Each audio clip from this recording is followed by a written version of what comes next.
good, YouTube? Quinn Way coming to y'all with that instant analysis. We're gonna talk about the Toronto Raptors giving a real good challenge to the Los Angeles Clippers, and the Clippers was able to escape with a victory.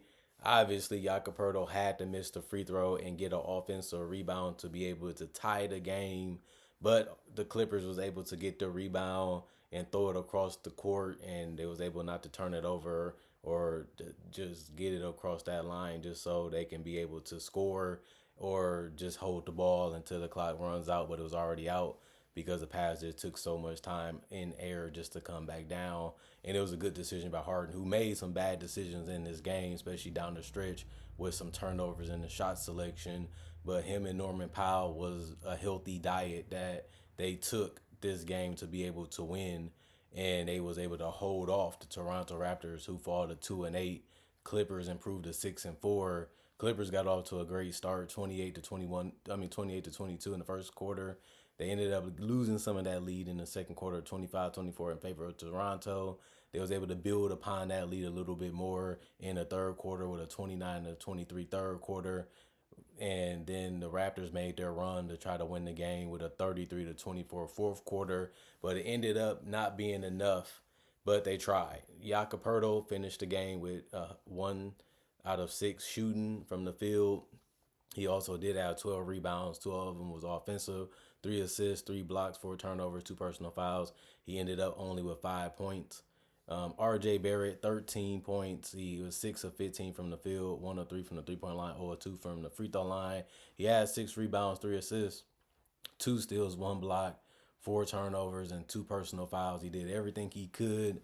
Could have scored just a little bit better and attempted a couple more shots, but it didn't happen that way tonight for him. Emmanuel quickly was back. He had 21 points, -6 and plus minus 2 personal fouls, 1 turnover, 1 steal, 4 assists, 3 rebounds. One was offensive, 2 of 2 from the free throw line, 3 of 8 from three, 8 of 18 from the field. They needed him back.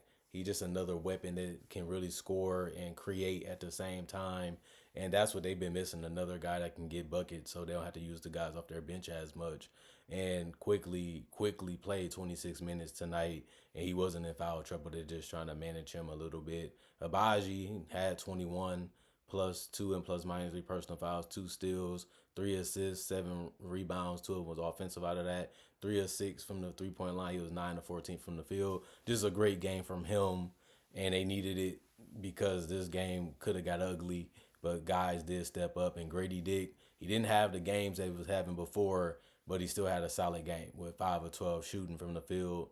He was 2 of 5 from three, 3 of 4 from the free throw line, 2 assists, 1 steal, 1 personal foul, plus 13 and plus minus. And Chris Boucher was the only player that scored in double figures for the Toronto Raptors with 14 points, 2 personal fouls. He had 1 steal, 6 rebounds, 3 of them was offensive out of that. 2 of 3 from the free throw line, 0 of 4 from three, 6 of 12 from the field. Bruno Fernando, 4 points, plus 9 and plus minus, 5 personal fouls, 1 block, 3 assists, 2 rebounds. One was offensive out of that, 2 of 3 from the field. Battle, 3 points, -3 and plus minus, 2 personal fouls, 1 assist, 2 rebounds, 1 of 5 from three, 1 of 5 from the field. Mobo, 0 points, -11 and plus minus, 1 personal foul, 1 turnover, 1 steal, 3 assists, 2 rebounds. One was offensive, zeros from three and from the field, no free throws attempted. And Davian Mitchell, 2 of 9 from the field, 1 of 5 from three, 2 of 4 from the free throw line. He had 4 rebounds, 2 of them was offensive, 4 assists, 2 personal fouls, plus 2 and plus minus, 7 points.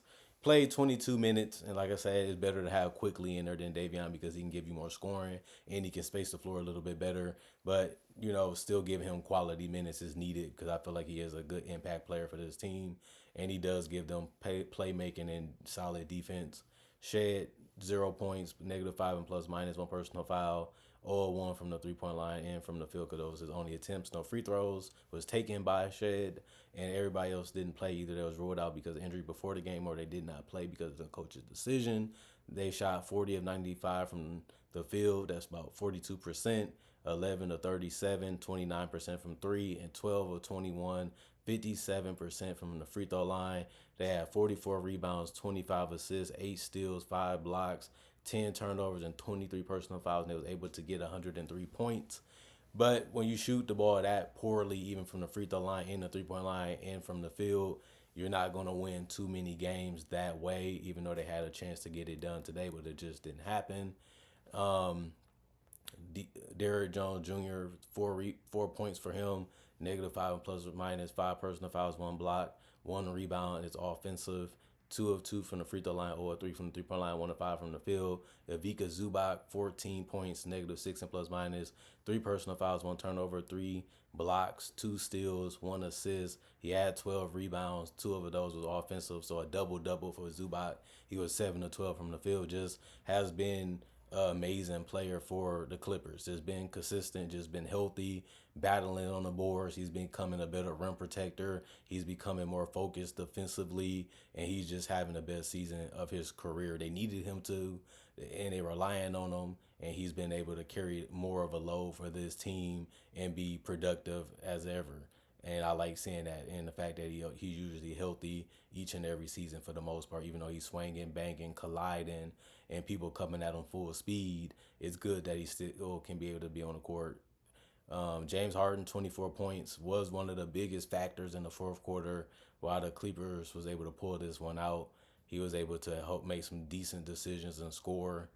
-2 and plus minus 2 personal fouls, 4 turnovers, 1 steal. He did have 7 assists, but he also had 12 rebounds, and one of was offensive. 12 of 13 from the free throw line, 2 of 8 from three, 5 of 17 from the field. Doesn't look like the Houston Harden, doesn't even look like the Brooklyn Harden, but he's still figuring out how to get it done from and get to the free throw line and trying to find a way to rebound and pass to his teammates to get good opportunities for him. So he's still good enough to be a starter. He's still good enough to help you win if you need a guy like that to step up. He's been capable of it, and he's been able to do it so far this season. And he hasn't really been injured either, which is good to see. I know the season just started, but it's just good to see that he's older. He's still playing a good amount of minutes. He had 34 today and still being productive.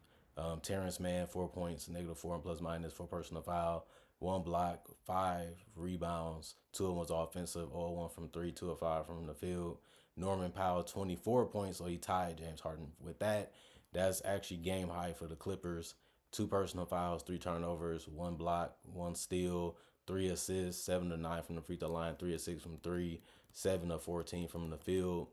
And you know what? That's actually game high for both teams is 24 points, as nobody was able to get to that or surpass it besides Powell and Harden tonight.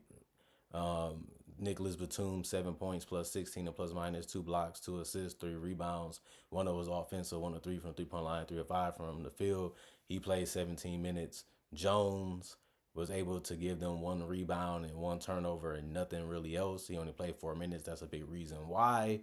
Coffee, 2 of 6 from the field, 1 of 2 from three, 1 of 2 from the free throw line, 1 rebound, 1 personal foul, plus 8 and plus minus 6 points.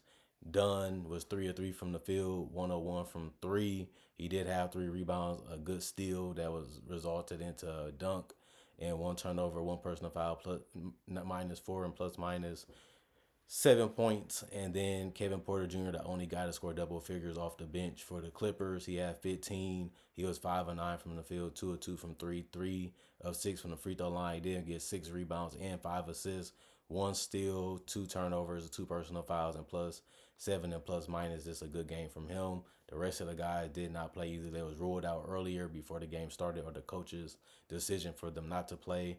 35 of 76, that's 46% from the field. 10 of 26, that's 38% from three. 25 of 32, that's 78% from the free throw line. They had 47 rebounds, 18 assists, 6 steals, 8 blocks, 12 turnovers, and 20 personal fouls, and they was able to get 105 points. And that was just enough for them to escape with a good W. They tried hard, they played hard, and they played together and did the best that they could to stave off a team like the Raptors, who kept coming and trying and competing. And this was just a fun, classical type of game where both teams couldn't stop each other. Both teams was doing the best that they could to maintain a healthy diet of playing the right players at the right time, while still not depending too much on their starters, but knowing that their starters was ultimately going to lead them to victory. And the star power of Powell and Harden was just a little bit too much. They was able to get to the paint. They was able to get to their shots, and they was able to knock them down just a little bit more than the Raptors. And unfortunately, the Raptors had to take another loss. They got off to a bad start this season. Most of us didn't think they was going to be good anyway. We thought they'd be a team that's retooling, trying to find some talent in the draft, trying to find a guy that can really put them in a different direction, probably in the future. They still got some decent pieces on this roster. They still got some competitors on this roster. So they're not that far from being a good team again. They just need another guy that can change their direction and speed up what they're trying to do. And most of these guys in this draft that's coming up possibly can be that for them. That's what they're going to need to be able to build a better future for the Raptors and try to get back on their championship ways. They GM Masai, he's going to try to find a way to get as much talent as he can so that way they can go back to competing again for championships. And it's not like they're in a terrible position. They're competing, they're feisty, they're hungry. They just don't have enough shot making and scoring ability and playmaking ability right now to compete with the better teams, and they need better defense, and they just need just better flow as a team. And I think that just comes with being familiar with the kind type of teammates that you have and just understanding what they need to be successful and how to get them in those spots to be successful. And I feel like their coach is already figuring that out.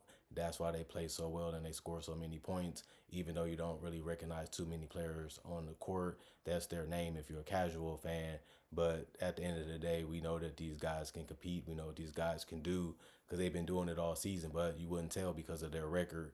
And it's unfortunate it happens, but they didn't give up. They don't hold their heads low. They just roll with the punches and do what they got to do on the court.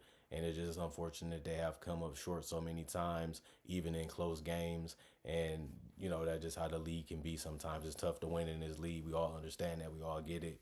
And that's what also make it beautiful and fun because you just appreciate those moments when you are winning, when you get the chance to do it, even if you have to do it a different franchise or a different team.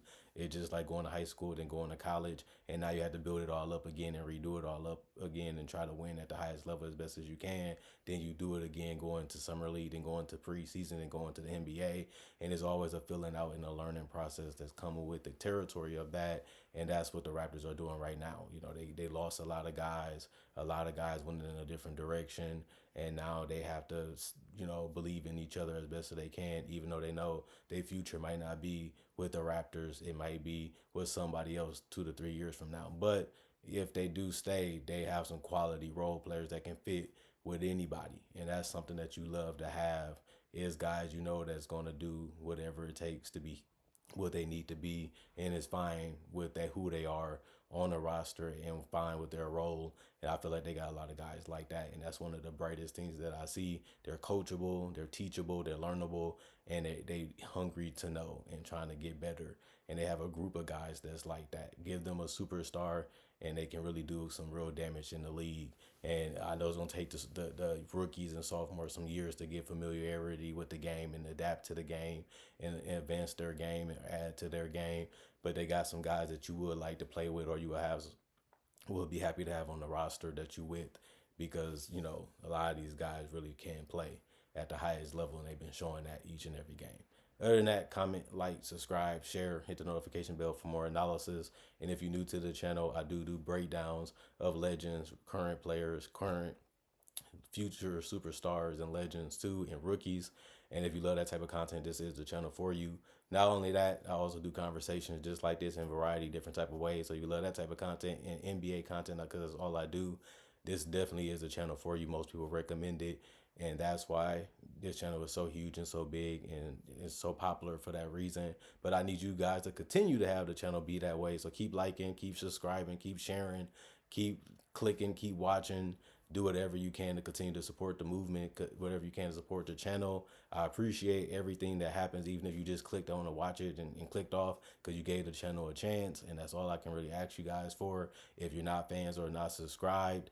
But for the people that does love the content, I got more on the way. Sunday is here. We're going to have some good games. About to watch the Bucks Celtics game. I'm going to be there. So if you see me, say hi, say what's up with you, like I usually do. And I see you guys out there that see me in person.